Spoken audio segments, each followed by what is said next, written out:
Happy new year. അങ്ങനെ ഞങ്ങള് രണ്ടുപേരും അടുത്തൊരു വർഷത്തിലേക്ക് കടന്നേക്കാണ്. എങ്ങനെ? അതെ. അപ്പൊ ഇത് നല്ലൊരു വർഷമാവട്ടെ എല്ലാവർക്കും. പിന്നെ ഞാൻ ചോദിക്കട്ടെ, ഇപ്പൊ 3 വർഷത്തിലധികം കേട്ടോ ഞങ്ങള് തമ്മിലുള്ള വർക്കിംഗ് എക്സ്പീരിയൻസ് തുടങ്ങിയിട്ട്. ഇപ്പൊ ഒരു റീലെടുത്ത് കഴിഞ്ഞാൽ അതാ കിതച്ചോണ്ടിരിക്കണേട്ടോ. ചോദിക്കട്ടെ, എങ്ങനെയുണ്ട് മോനെ ഞാനായിട്ടുള്ള വർക്ക് എക്സ്പീരിയൻസ്? നല്ലതാണ്. പറയൂ, എന്നെ പറ്റി പുകഴ്ത്തി 2 ദിവസം പറയൊന്നുമില്ല. ഏകദേശം നല്ല കമ്പനിയാണ്. ഇപ്പോഴും അന്ന് കണ്ടവാ എപ്പോഴും അത് നിൽക്കുന്ന അല്ല, വേറെ മാറ്റമൊന്നും ഇല്ല. പക്ഷെ ഒരു കാര്യം മാത്രമാണ്, ഞാൻ വളരെ ഫുഡ് കഴിക്കുന്നുണ്ട്. ഇതോ ഫുഡ് ബാക്കി പറ. ഫുഡ്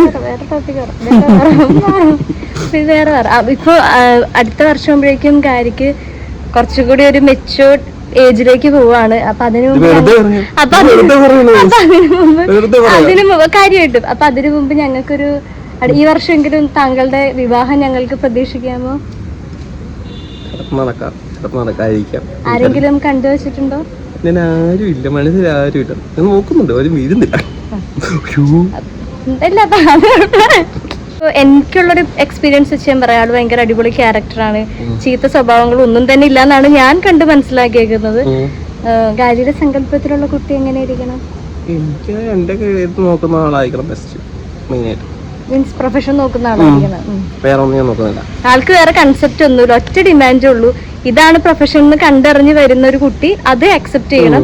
ഇടയ്ക്ക് വെച്ച് പിന്നെ പൊസസീവ് പറഞ്ഞ് ഈ പ്രൊഫഷൻ പറ്റില്ല എന്ന് ആളോട് പറയരുത്. അതാണ് ആൾക്കുള്ള ഒരു മെയിൻ ആഗ്രഹം.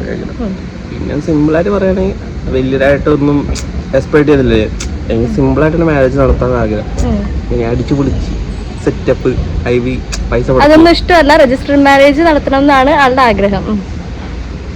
പിന്നെന്താണ്, പിന്നൊന്നുമില്ല, മെയിൻസ് കെയർ ആയിരിക്കണം, അത്രേ ഉള്ളൂ. ഇതേ സപ്പോർട്ടായിരിക്കണം.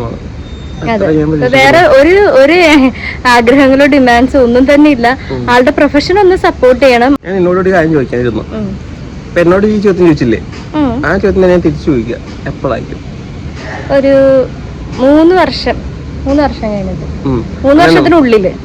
അങ്ങനെ ആളെ കണ്ടുവച്ചിട്ടുണ്ടോ അതോ അറേഞ്ച്ഡ് ആണോ? അറേഞ്ച്ഡ് ആയിരിക്കില്ല എന്തായാലും. എനിക്ക് ഇഷ്ടപ്പെട്ട ഒരാളെ ഞാൻ കണ്ടുവെക്കും. അത് വീട്ടുകാർക്കും കൂടി ഇഷ്ടപ്പെട്ട ഒരാളെ, രണ്ടുപേർക്കും അങ്ങനെ അറേഞ്ച്. അത് തന്നെയാണ് എനിക്കും താല്പര്യം. ഞാൻ പറഞ്ഞത് ഗാരിയുടെ പാരന്റ്സ് ഞാൻ അങ്ങനെ ആയിരുന്നില്ല എന്നാണ് തോന്നുന്നത്. പക്ഷെ ഇപ്പൊ ആള് പറഞ്ഞിട്ട് ഞാൻ മനസ്സിലാക്കിയെടുത്തോളം ഭയങ്കര പുരോഗമന ചിന്തയുള്ള ആൾക്കാരാണ്.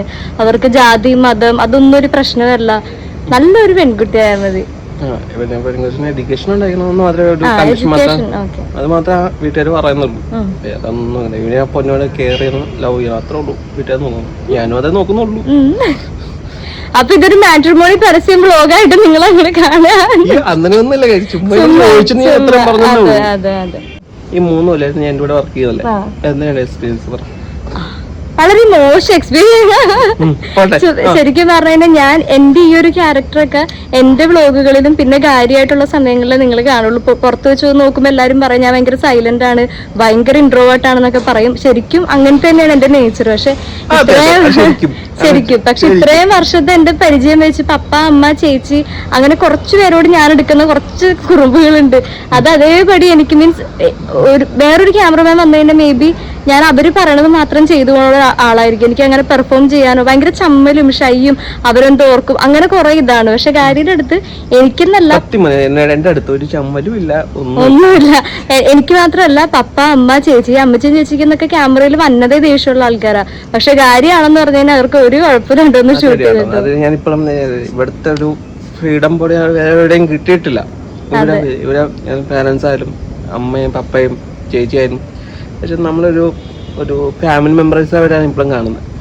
നമ്മൾ തന്നെയാണ് കാണുന്നത്. അതെ അതുപോലെ കാര്യം കാണുന്നത്. അപ്പൊ അതുകൊണ്ട് ഞാൻ അത്രയും കാര്യമായിട്ട് കംഫർട്ടബിൾ ആണ് വർക്ക് ചെയ്യാനായിട്ട്. പിന്നെ ഒരു പ്രശ്നമോ തല്ലോ വഴുക്കോ ഇഷ്ടക്കേടോ അങ്ങനെ നമ്മളിങ്ങനെ നോർമലി തന്നെ പറയും.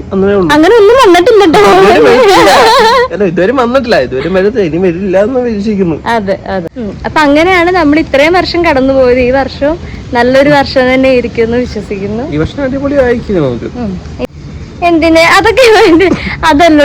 എനിക്ക് കുറച്ച് മടി നേച്ചർ ഉണ്ടെന്ന് ആള് പറയാറുണ്ട്. കാര്യം ശരിയാണ്. എനിക്ക് ഗാരി ഷൂട്ടിന് വരുന്നു ഉറപ്പുള്ള ദിവസങ്ങളിലൊക്കെ ഞാൻ പിറ്റേ ദിവസം തലേ ദിവസം ഞാൻ ഉറങ്ങൂല. കാര്യം എനിക്ക് ടെൻഷൻ അടിക്കും. എനിക്ക് മടിയും ടെൻഷനും ചെയ്യുമ്പോൾ നാളെ ഷൂട്ട് അത്രയും മടിയും എനിക്ക് അഭിനയിക്കാനും. ഇന്നിപ്പിച്ചിരി മാറിയിട്ടില്ലേ? സത്യം പറ മോനെ. മറ്റേത് ഞാനില്ല ഒരു വീഡിയോ എടുത്തു കഴിഞ്ഞാൽ തന്നെ കഷ്ടപ്പെട്ട് വിഷമിച്ചിട്ടൊക്കെയാണ് എങ്ങനെയെങ്കിലും കാര്യം എങ്ങനെ പറഞ്ഞു വിടും എന്നാണ് എന്റെ അടുത്ത ലക്ഷ്യം. അമ്മയാണ്. അതെ എന്നെ അതെ അമ്മച്ചി പറയും അവക്ക് മടി ഉണ്ടാവും മോനത് നോക്കരുത് ചെയ്യുന്നു പറഞ്ഞിട്ട് അങ്ങനെ ഇരുത്തി ചെയ്യിപ്പിക്കും. അപ്പൊ എനിക്ക് അതുകൊണ്ട് എനിക്ക് എളുപ്പമാണ്, എനിക്ക് പറയാനും എളുപ്പമാണ്. മഞ്ജുനോട് എനിക്ക് പറയുകയും ചെയ്യാം. ചില അങ്ങനെ പറഞ്ഞു ചിലർക്ക് ചിലപ്പം ഇഷ്ടപ്പെടാതിരിക്കാം. ഇവളായിരുന്നെങ്കിൽ പിന്നെ എനിക്ക് ഓപ്പൺ ആയിട്ട് എന്തും പറയാന്ന്. അതെ എന്നെ എന്ത് വേണേലും പറയാലോ. ഞാനൊരു പാവം ഇപ്പൊ ഇല്ലേ. ആര് പാവം? ഇന്നെ ഇരിക്കുന്നത് പാവൊന്നുമല്ല കേട്ടാ, ചെറിയൊരു കട്ടുറുമ്പല്ല പാവമാണ്. അത് ആളൊറ്റ മോനായിട്ടൊക്കെ ജനിച്ചു വളർന്നുകൊണ്ട് നമ്മൾ ഈ കാണിക്കുന്ന കുറുമ്പുകളൊക്കെ ആള് കുറച്ച് ബുദ്ധിമുട്ട് ആക്സെപ്റ്റ് ചെയ്യാം. ഇവള് പറയുന്നവളൊന്നല്ല ഇവളെ. സത്യം പറയാലോ, ആളുടെ യൂട്യൂബ് ചാനൽ എങ്ങനെയെങ്കിലും ഒന്ന് ആക്റ്റീവ് ആക്കാൻ വേണ്ടി ഒരു വ്ളോഗ് എടുക്കുന്ന 1 വർഷം 2 വർഷവും ഞാൻ പിന്നാലെ നടന്ന് പറയണേ. ആളായിട്ട് അതിന് യാതൊരു ഇനീഷ്യേറ്റീവ് എടുക്കണ കാണാത്തോണ്ടാണ് ഞാൻ തന്നെ ക്യാമറയും പിടിച്ചുകൊണ്ട് വന്ന് ഗാരിയുടെ വ്ളോഗിന് വേണ്ടി വീഡിയോ എടുത്തോണ്ടിരിക്കുന്നത്. സത്യം കേട്ടോ. ഞാൻ ഒരിക്കലും എന്താ പറയാ വെച്ചാല് എനിക്ക് എന്റെ ഞാൻ പ്രോപ്പറായിട്ട് നോക്കാറില്ല. ഓപ്പോസിറ്റ് ഇരിക്കുന്ന ആളാണ് ഞാൻ ഭയങ്കരമായിട്ട് നോക്കുന്നത്. വീഡിയോ എടുക്കാൻ സ്വന്തം ഇപ്പൊ അഞ്ചിനെ എത്ര തവണ വന്നിട്ടുണ്ടെന്ന് പറഞ്ഞാൽ ഒരു 3 കൊല്ലമായിട്ട് എന്നെ പറഞ്ഞിട്ട് ഞാൻ പറഞ്ഞിട്ടാ ഇങ്ങനെ അങ്ങനെ റീൽ എടുക്ക്, ഞാൻ പറഞ്ഞ ഞാൻ അതുപോലെ ചെയ്യാം എന്നൊക്കെ പറയും. പക്ഷെ നീട്ടിക്കൊണ്ട് പോകും. അപ്പൊ മഞ്ജുനെ വന്നു എന്താണെന്ന് എടുക്ക്. കഴിഞ്ഞവളോട്ട് ഞങ്ങൾ പറയുന്നത് എടുക്കുന്നു. ഞാൻ എടുക്കാൻ മടിച്ചതാണ്, ഇപ്പോഴും മടിച്ചതാണ്. അതെ, അങ്ങനെ ഞാൻ ഇനീഷ്യേറ്റീവ് എടുത്ത് ഇപ്പൊ വ്ളോഗിന് വേണ്ടി കൊണ്ടുവന്നു. ഇനി ഇതുപോലെ പ്രോപ്പർ ആയിട്ട് ഓരോരോ ഷൂട്ടിംഗ് സ്ഥലത്ത് പോകുമ്പോൾ ഓരോരോ വിഷ്വൽസ് ഒക്കെ എടുത്ത് വ്ളോഗ് കണ്ടിന്യൂ ചെയ്യുക, യൂട്യൂബ് ചാനൽ ആക്റ്റീവ് ചെയ്യുക. കല്യാണപ്രായം വരികയാണ്, നമുക്ക് വരുമാനം വേണം. ഏജ് ഓവറായി. എനിക്ക് എത്ര ഉണ്ട് ആളെ കണ്ടിട്ട് എത്ര തോന്നണം എന്നാണ് ആള് ചോദിക്കുന്നത് പ്രായം. അത് എത്രയെന്ന് വെച്ചാൽ കമന്റിലൊന്ന് പറയണേ. ചിലത് 10-40 വയസ്സെന്നൊക്കെ പറഞ്ഞു തകർന്നു പോയിട്ട്. 10-40 ഇല്ല, എന്തായാലും മഞ്ജുനെക്കാട്ടൊരു സെയിം ഏജ് ആണ്, പക്ഷെ ഒരു 3 വയസ്സിന് മൂത്തത് അത്ര. അപ്പൊ എന്താണെങ്കിലും എല്ലാവർക്കും നല്ലൊരു വർഷമാവട്ടെ. കാര്യം ഇത് കണ്ടിന്യൂ ചെയ്ത് പോവാ വ്ളോഗൊക്കെ. ഇപ്പൊ ഞാൻ മനസ്സിലാക്കിയിടത്തോളം ആള് ഈ പേയ്മെന്റ് ചോദിക്കാനും ആളുടെ കാര്യങ്ങൾ സംസാരിക്കാനൊക്കെ ഭയങ്കര വീക്കായിട്ടുള്ള ഒരാളാണ്. അപ്പൊ പലപ്പോഴും ചില വർക്കുകളൊക്കെ കാണുമ്പോൾ ഞാൻ ചോദിക്കും, കാരണം ആളുടെ ക്യാരക്ടർ എനിക്ക് അറിയാവുന്നതുകൊണ്ട് ഞാൻ ചോദിക്കും മോനെ പേയ്മെന്റ്, അമ്മച്ചിയും ചോദിക്കും പപ്പയും ചോദിക്കും പേയ്മെന്റ് വല്ലതും കിട്ടിയായിരുന്നു ചോദിക്കുമ്പോൾ കാര്യം മിണ്ടാണ്ടിരിക്കും. അതായത് ആൾക്ക് കിട്ടിയിട്ടില്ല, ആള് ഫ്രീ ആയിട്ട് പോയി പണിയെടുത്തിട്ട് വന്നേക്കണേത്. അപ്പൊ അങ്ങനത്തെ അങ്ങനെ മൈൻഡ് ഉണ്ട്. അങ്ങനെയല്ല ചോദിക്കാനല്ല, നമ്മൾ ചോദിച്ചാലും അവര് ഇവിടത്തെ പ്രശ്നമാണ്, അത്രേ ഉള്ളൂ. അതെ, അപ്പൊ അതൊക്കെ ക്ലിയർ ആവട്ടെ. യൂട്യൂബ് ചാനലൊക്കെ അടിപൊളിയായിട്ട് ഇനി റൺ ചെയ്യിപ്പിക്കുക. പോണ സ്ഥലത്ത് നിന്നൊക്കെ ബിഹൈൻഡ് സീൻസ് എടുത്ത് പോസ്റ്റ് ചെയ്യുക. ഈ വർഷം സെറ്റ് ആവട്ടെ. ആ മടിയൊക്കെ മാറ്റാം. എനിക്ക് മാത്രല്ല ഇവക്കുണ്ട് മടി. പക്ഷെ ഞാൻ വീഡിയോ ചെയ്യുമ്പോനെ ആൾക്ക് നല്ല മടിയുണ്ടോ ഇങ്ങനത്തെ വ്ളോഗ് ഒക്കെ ചെയ്യുന്ന കാര്യത്തില്? റീൽസ് ഒക്കെ അങ്ങനെ പിന്നെയും കുഴപ്പമില്ല, നമുക്ക് ചെയ്യാം. അതെ, പക്ഷെ വ്ളോഗ് ഒക്കെ എന്നാലും ചെയ്യാനാ എല്ലാരും എപ്പോഴും എല്ലാം നമ്മള്. അതെ, പിന്നെ അതൊക്കെ സെറ്റ് ആവട്ടെ. ഈ 2026 നല്ലൊരു വർഷമാവട്ടെ എല്ലാവർക്കും, ഗാരിക്കും എനിക്കും എല്ലാവർക്കും. സോ എല്ലാരെയും ദൈവം അനുഗ്രഹിക്കട്ടെ. God bless you. Bye bye.